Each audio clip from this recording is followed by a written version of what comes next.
Саламатсыздарбы, урматтуу биздин мекендештер, замандаштар жана кыргызстандыктар. Мына биз өзүбүздүн кайра циклыбызга кирип атабыз.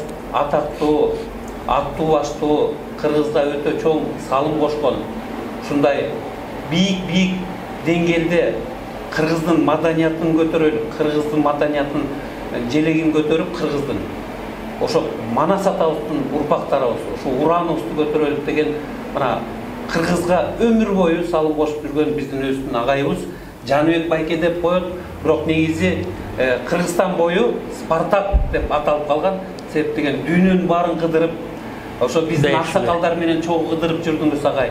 Мына мен ушу силер менен жолуккан сайын бир эргүүгө кирем да, чыгармачылыкка келгенде бир эргүү менен ар бирин жөн эле эптеп, мына өтө берсе экен дебей, ушу абдан жакшы салым коштуңуз, артыңызда канча шакирттер тарбияладыңыз. Ошол кездеги маданиятыбыздагы кандай бир толкун болуп, өсүп өркүндү, ошо залкар кишилерди карасак, сиз филармонияда иштегениңизде кандай из калтырган аталар калды да, залкар аталар болду. Ошолор менен иштеп калдыңыз. Ошол кездеги маданият менен азыркы учурдагы маданияттан баштап келгиле кандай болуп атат? Биринчиден мен учурашып коеюн, кыргыз элим менен. Аман сен эсенсиңерби? Мына оорудан тышкары, оорубай, соорубай, жакшынакай жашайлычы. Ошон үчүн мен баштай берсем болот да, мынакей Курмангазы кичинекейинен бери мени тааныйт. Мен да өзүм искусстводо иштегем, өмүр бою иштеп келдим. Мисалы үчүн би ансамбль деп койчу. Ансамбль танцы Киргизия дейчү анда. Ал биринчи чыгарган ошо Нурдин Саранбаев Тугелов деген болгон. Ошо баштаган киши. Ансамбль танцыны ошо киши ачкан. Театрда биринчи баштаган ошо бийчи болчу. Эң ошондой залкарларды, ошол залкарлар менен мен иштедим. Анан кийин 93-жыл биздики аз эле да 20 эле жыл. Ошондон 93-жыл пенсияга кеткем. Ошондон бери пенсияда жүрөм. Пенсияга чейин ошо би ансамбльде бийлеп, деятели культуры Киргизии деп за границага чыкчубуз. Билесиз да? Анда жанагы биринчи секретарыбыз Турдакун Усубалиев деген болчу. Ошол убакта бизди деятели культуры деп Турдакун Усубалиев өзү жөнөтчү. Давай, жакшы барып келиңиз. Карасаңыз, өкмөт башы болуп, ошону айтайын дегенде көркөм кеңештен кирип, моуну мындай бийледиңер, тийиндей деп ошо жолуп айтпаңыз. Туура айтасыз. Ошондой болчу да. Өзүнүн командасы менен келчү айт. Эмне үчүн дегенди билбейм, за границага жиберип атат да, ал Советтер Союзу багы болсо. Анан деятель культуры где-то бир 15ке жакын киши барчубуз. Жана Жумахматов, знаменитый залкарлар, Малдыбасанов, Давлесов, менагы Эстебес Турсуналиев деген андай акын жок. Самара Токтогунова, анын жолдошу Бейиш болгор, Чыңгыз Чалагыз Байке. Кандай эмне деген залкарлар? Мына деген. Ошо залкарлар менен жүрдүм да мен. Бичилерди залкарлар десе болобу? Болобу залкарлар десек? Бичилерди, мисалы үчүн Чолпонбек менен чогуу жүрдүм мен. Экөөбүз чогуу жашачубуз за границага барсак. Арстан менен, Айсулуу Токонбаева, Рене Чокоева. Анан биз бичи народный болчубуз да. Анан биз бийлечүбүз. Ошентип жүрдүк, эме Кыргызстаныбызды таанытып.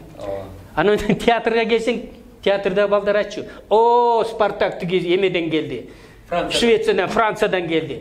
А Чыңгыз болсо каякта? Америкада жүрөт, Японияда деп ошого кыйкырышчу да. Ошого мен да өзүм дагы таңгалчумун эмесмин, мен эметчүмүн да. Гордиться бир жагынан. Кыргыздын эменин таанытып жүрчүбүз деп. Ошол убакта мына Советтер Союзу убагында азыркыны көрүп алып бичин. Курмангазы кечирип кой, конечно. Мен го бичимин, силер го эмессиңер, музыкантсыңар. А бичилерди азыр карасам уялам, чын айтам, кечирип койсун, конечно, бичилер. Бирок ошондой болуп калды да. Илгери деген Средняя Азия боюнча эң кыйын биздин ансамбль болчу. Средняя Азия боюнча. Бали. Казакстандан да ашып кеткен, вообще азыр эң аягында экенбиз, оказывается. Ушу ичишиңиз күйүп атат? Еще как күйүп атат. Күйөм да ошон үчүн даже мына ансамбль танцы деп коет азыр, Акмарал деп коюп турго. Аяка барбайм мен. Баргандан кечирип койсун, эми азыркылар кандай билесиңер билбейм. Просто мен ошону айтып атам да, илгери биз укмуш болчубуз мына Средняя Азия боюнча. Даже мына Игорь Моисеев келип бизге бий коюп кеткен. Билесиз да? Именно Кыргызстандан кыргыздар үчүн деп туруп студия ачкан өзүндө. Моисеев кыргыздардын балдары уже бийлеп келчү. Мен 93-жылы кеткен пенсияга. ошого чейин аябай жакшы эле иштептирмин. Чын айтам. Мен мынау балетный залга келеткенде жүгүнүп кирчүмүн. Жүгүнбөй залдан чыкчу эмесмин мен. Чынын айтканда. Ошон үчүн эле бирдеме десе эле айта берчү, Спартак тиякта. Ошентип эми азыркыны билбейм, азыркыны айта албайм го дейм. Мен билбейт экенмин. Мына театр өзү өлдү. Театрдагы балет. Почти жоктой да. Биздин жана кичинекей кыздарды, балдарды бул хореографический училищеден тандап казактар алып кетип калат экен да. Ошо жакшы бийчилерим бар, тарбиялап туруп анан тигилер алып кетет. Силерден чыкпайт, бизден чыгат деп эле.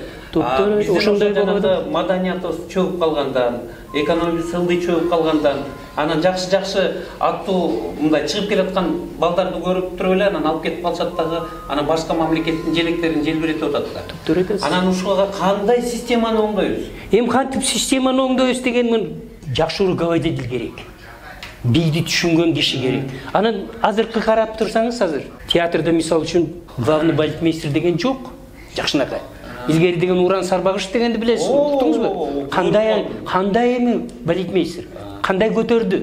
Ансамбль танцыбыз илгери Тугелов мына эметкен Асылбашев. Жок, алар кийин келген. Андан Мадемилова. Мадемилова Күлбүү деген болгон. Аял киши. Ал деген биринчи Кыргызстандын биринчи аял Ленинградтагы эмени бүтүп келген, консерваторияны бүтүп келген. Биринчи балетмейстер. Ошондагы айткандан эметебиз да. Айтыш керек да. Ошондой залкар кишилерди даңазалаш. Жок да. Жок болуп атпайбы азыр. Анан кийин Мелис Асылбашев келди. Ал деген бийчи болчу жөн эле театрда. Всесоюзный конкурстан илгери 76-жылы 3-чү местени алып келип, анан кийин балетмейстер болуп кошту. Бир орус кыз анонимка деген болгон илгери Советтер Союзу. Народный артист Тугеловка жасып анонимка, Мадемиловага жасап алдырып салбады. Бир орус кыз. А жалаң кыргыздар мы молчим, отурабыз, оозубузду ачып. Анда мен жаш болчумун. Азыр эметсе билем. Конкретно ордуна коймок экенмин да. Туура. Мына бийчилерибиздин эски кыргыздын колорити, жанагы ат чабышты ойногондо деген музыкалар алато, гарак алато деген бийди билечүбүз. Кандай сонун биз көрүп алып кичинекей кезде кандай сонун жана. Ой, дворец съездипти билечүбүз таны. Мына тиги Москвада. Каждый съезде барчубуз аякта. Миңжилкыев барчу, анан ансамбль танц Киргизия барчу. Мына эми ушундай мезгилдерибизди мына жанагы кинонун чудосы деп бир мезгилде карасаңыз, эмне деген кандай залкар нерселерди эс калтырчу, алтын менен баскан тамга менен калтырып кетти. Төлөмшөки, мына Шамшиев, Геннадий Базаров азыр мынакей. Мына ушундай болгон тарыхта калчу нерселерди калтырыш керек болуп атат да. Түпкү оякта жаныбыздагы күйүп турган отубузду өчүрбөй, мына биздин түбүз өзүбүз бар экен да. Эмне септен чыга албай атабыз дегенде мына кайры эле келип туруп үстүндө билбеген жанагы бизди башкарып аткан чөөлөр ошолор ушул маданиятка отуруп алгандан кийин кадровый вопрос таптакыр. Жок, алар билбейт окшойт маданият деген эмне экен. Эми биякта деген жанагы проходной двор болуп калды да. Ошондой да. Чын айтам. Ким келсе тияка деп тааныштарын коюп коет, ал тармакты билген артистти алып келип, ошо жерди келип, бул жерин көтөрүп бергин. Сиздин колуңуздан келет деп. Ага дагы ошо кишиге дагы камкор көргөзүп, келиңиз сизге эмне жардам керек, кайсы керек, эмне керек деп, ошентип жылуу, жакшы сөздөрүн айтып, мамилени түзүп турса, биздин маданият өсөт эле да. Азыр маданиятты көрсөтсөк, биз ырчыларды эле көтөрүп калдык да. Мына эмне деген бардак болуп атат акыркы мезгилде. Ошону айтпайсың, мына таң калыштуу болду. Бардык тармакта чөгүп кеткен да мындай. Бул система. Ошондой болуп калды, туура айтасың, туура. Ошон үчүн реформа кылыш керек да. Мына ошон үчүн сиз жан дүйнөңүз уйгу туйгу болуп, уктатпай атканда, анан кой, ушул чоң казатчылар таза экен. Чоң казатчылар келип ушу кыргызга ак кызмат кылып берсе экен деген ниет менен өзүн чыдай албай, толкунданып келип атканыңыз ушул да, туура. Туура айтасыз. Мына ошон үчүн элдин кыймылы менен, эл менен жуурулуп, ынтымак, биримдик кылып туруп, өзүбүздүн ушу маданиятты көтөрүп кетелик деп атабыз. Ошон үчүн элибизге айтат элек, ой алтын элим, ушу баарыбыз биригелик, жүрөгүбүз таза болсун, жан дүйнөбүз көркөт болсун. Ушу биздин ойлогон ойлорубуз жакшы ой, сана, тилектерибиздин баардыгын жакшылыкка бурулсун. Кыргызстан болобу, жер жүзүндө болобу жана оору, жаман илдеттен арылалып, ошо илдет келбесин. Ар бир үй бүлөдө ден соолук каалайлык дагы жакшылык каалайм. Ар бир үй бүлөңө. Рахмат. Мен да кошулуп кетейинби сизге? Чоң Казат көтөрүлүп атканда мен өзүм сүйүнүп атам. Мына Курмангазынын сөзүн угуп алып, мен YouTube'ду карайм да күнүгө. Карап отурсам, ушундай келип сүйлөйт экенсиңер, айланайын. Мен мындай сөздөрдү чынын айтканда уга элек болчумун. Курмангаз, кечирип кой, конечно. Сени как музыкант, сильный музыкант билем. А бирок мындай айланай сүйлөйт экенсиң, оозумду ачып, чын айтам. Чоң Казатка кошулуп, жанагы балдар сүйлөп атат, жакшынакай. Мына тааныйм, Максатты тааныйм, тиги Сыймыкты тааныйм, сизди тааныйм. Ушинтип жакшынакай сөздөрдү ушу элди ойготуп эметип атканыңарга мен сүйүнүп атам да. Ошон үчүн эле келип дагы сүйлөп коеюн дегеним ошо болду да. Сүйлөбөсөм болбойт экен, кечирип коесуздар, кыргыз элим. Кыргыз элим деп мен илгертен бери эле көтөрүп жүрчүмүн. Мен кыргызмын деп гордиться этчүмүн. Мен кыргызмын, Кыргызстандан келдим, билесиңерби каякта деп. Кыргыз деген тети Кудай бизге момунда сонун жерди берип койгон, курорт. Өзүнчө эле барып көргүлө. Швейцарияда болдум, Швейцария эмне? Эчтеке жок. Швейцарияда как будто атайы жасап койгондо, а бу жерде биздики натуральный болуп атат. Суусунан баштап айтайын. Кудайдын берип койгонун карасаң, көлүбүз бар, тообуз бар, сууларыбыз бар. Эмне гана жок.